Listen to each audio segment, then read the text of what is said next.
Hi guys, welcome to Nirogyam channel. I'm Dr. Harshita. I'm aesthetic physician and founder at Born Aesthetic Skincare Clinic. Clinic is located at Defense Colony, New Delhi. Guys, आज हम acne के बारे में बात करने वाले हैं। Acne क्या है? बहुत लोगों का क्वेश्चन होता है। हम कॉमन लैंग्वेज में एक्ने को पिंपल्स भी बोलते हैं। हमारे हेयर फॉलिकल्स में सीबम जब कलेक्ट हो जाता है तो प्लग कर देता है पोर्स को, जिसकी वजह से एक्ने हो जाता है। What are the causes of acne? तो जनरली स्ट्रेस एक बहुत कॉमन कॉज है जो एक्ने कॉज करता है। उसके अलावा एज फैक्टर होता है, जैसे प्यूबर्टी से टीन एज से स्टार्ट होके एज 30s तक एक्ने बहुत कॉमन होता है। तो generally teen age acne, adolescent acne बहुत कॉमन है। और जैसे PCOD या हार्मोनल इम्बैलेंस की वजह से भी फीमेल्स के अंदर एक्ने बहुत कॉमन होता है। एक्ने जेंडर बायस नहीं है, ये दोनों में पाया जाता है, मेल्स और फीमेल्स। जीन्स बहुत बड़ा रोल प्ले करते हैं एक्ने में। TNF जीन एक बहुत ही कॉमन जीन है जो जेनेटिकली ट्रांसफ़र होती है एक जनरेशन से दूसरी जनरेशन में, जिसकी वजह से एक्ने हो सकता है। और अगर ऑलरेडी एक्ने है तो ट्रिगर हो सकता है ड्यू टू स्ट्रेस, पोल्यूशन, या कई लोग वर्कआउट करते हैं जिम में तो उनको बैक एक्ने बहुत कॉमन होता है। गाइज, ये कॉमन क्वेश्चन होता है कि एक्ने कितने टाइप का होता है। काफ़ी टाइप्स का एक्ने होता है, जैसे कि white heads, black heads, papules, pustules, nodules और सीवियर नोड्यूलर एक्ने, जिसमें कि बहुत ज़्यादा सीवियर सिस्ट होते हैं, उसमें पस भी होता है, बहुत ज़्यादा बैक्टीरिया और इन्फ्लेमेशन मिलती है। कई एक्ने में ब्लीडिंग भी हो जाती है। और एज के अकॉर्डिंग दो टाइप का एक्ने बहुत कॉमन होता है, जैसे कि टीनेज एक्ने और adolescent acne. Teenage acne generally 15-16 years की एज में मिलता है, मेल्स और फीमेल्स दोनों में ही बहुत कॉमन होता है प्यूबर्टी के टाइम पे। एडोलेसेंट एक्ने 25 ईयर्स और अबव एज ग्रुप में पाया जाता है। Does diet play an important role in acne और prevention of acne? So answer is yes, diet plays a very important role. तो हमें डाइट में क्या लेना चाहिए और क्या अवॉइड करना चाहिए? जनरली स्पाइसी फूड, बहुत ही ऑयली फूड, फैटी फूड्स हमें अवॉइड करने चाहिए एक्ने के लिए। मिल्क, कई लोगों को जैसे लैक्टोज इंटॉलरेंस होता है, उसका भी एक्ने के साथ कनेक्शन है, तो मिल्क और मिल्क प्रोडक्ट्स भी अवॉइड करने हैं। But it's better to always take dietitians recommendation before starting any diet. Guys, acne trigger किस किस कारण से होता है? उसमें से एक कारण मेकअप भी होता है, जैसे कि अनहाइजीनिक मेकअप यूज़ करना, सेम ब्रश को बार बार यूज़ करना। तो उसका सोल्यूशन ये है, आप जब भी मेकअप यूज़ करें उस ब्रश को हमेशा वॉश करके, ड्राई करके ही रीयूज़ करना चाहिए। मेकअप हमेशा नॉन कॉमेडोजेनिक और अच्छे ब्रांड और अच्छी क्वालिटी का होना चाहिए। नॉन कॉमेडोजेनिक लिपस्टिक्स और फाउंडेशंस अवेलेबल है मार्केट में, जो आप ऑनलाइन देख सकते हो। उसके अलावा डाइट एक बहुत ही इम्पॉर्टेंट फैक्टर होता है। डाइट में आपको स्पाइसी फूड बिल्कुल अवॉइड करना है। और अगर आपको लैक्टोज इंटॉलरेंस है और साथ में आपको एक्ने भी है, तो फिर आप हमेशा milk and milk products avoid करें या फिर किसी डाइटिशियन का रिकमेंडेशन लें। गाइज, नॉन कॉमेडोजेनिक फाउंडेशन या और कोई मेकअप जो नॉन कॉमेडोजेनिक है, इसका क्या मतलब है?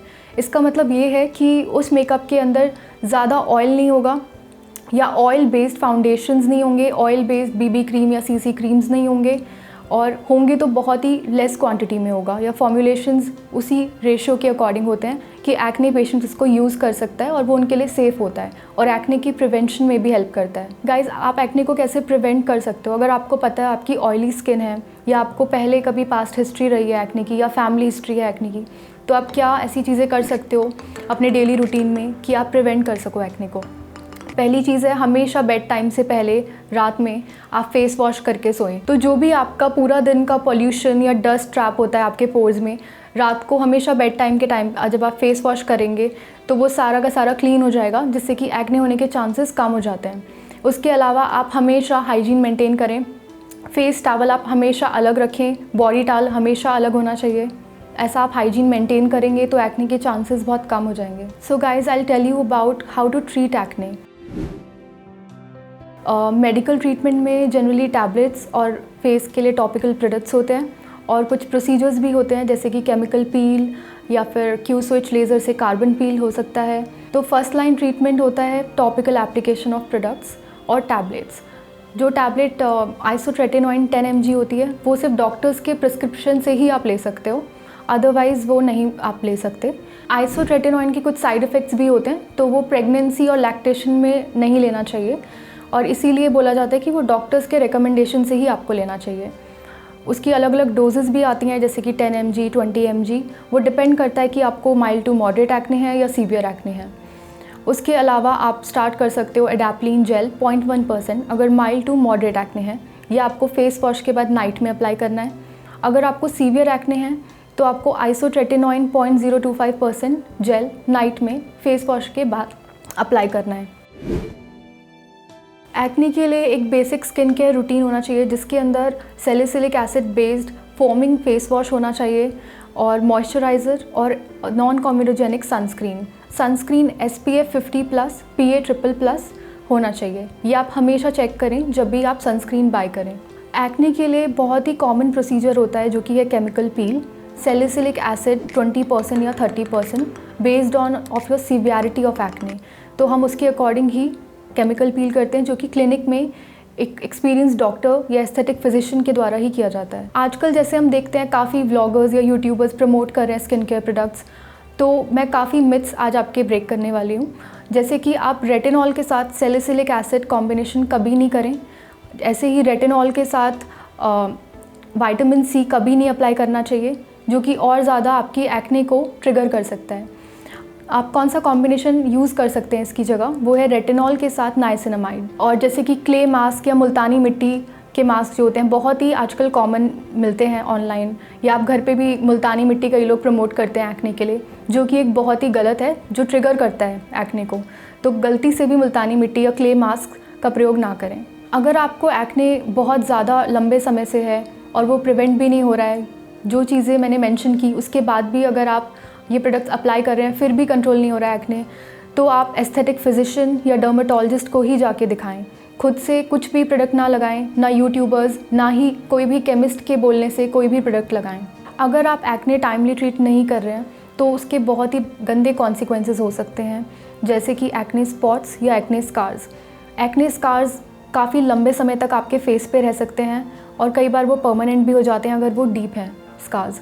उसका ट्रीटमेंट CO2 फ्रैक्शनल लेज़र होता है या फिर MNRF या फिर माइक्रो नीडलिंग, जिसके कम से कम 4 to 6 सेशंस तो लगते ही हैं। और अगर आपको एक्ने स्पॉट्स है तो उसके लिए अगेन आपको केमिकल पील्स कराने पड़ सकते हैं। तो अच्छा है कि आप टाइमली एक्ने को ट्रीट करें। गाइस, ये सारे प्रोसीजर्स एकदम सेफ़ हैं, इनके कोई साइड इफ़ेक्ट्स नहीं हैं, प्रोडक्ट्स भी एकदम सेफ़ हैं अगर आप किसी अच्छे डॉक्टर के रिकमेंडेशन से या प्रिस्क्रिप्शन से ले रहे हैं। अगर आप मेरे को कांटेक्ट करना चाहते हैं तो वीडियो के एंड में मेरा कांटेक्ट नंबर और मेरा एड्रेस भी अवेलेबल है, and feel free to call. Guys, I hope ये वीडियो आपके लिए बहुत इन्फॉर्मेटिव हो और ज़्यादा से ज़्यादा इसको शेयर करें अपने फ्रेंड्स और फैमिली में, ताकि सब लोगों को बेनिफिट हो सके इस वीडियो की इन्फॉर्मेशन से। और निरोग्यम चैनल को लाइक, शेयर और सब्सक्राइब करें, और मैं आपको फिर मिलूँगी नेक्स्ट वीडियो में। Till then, bye, take care.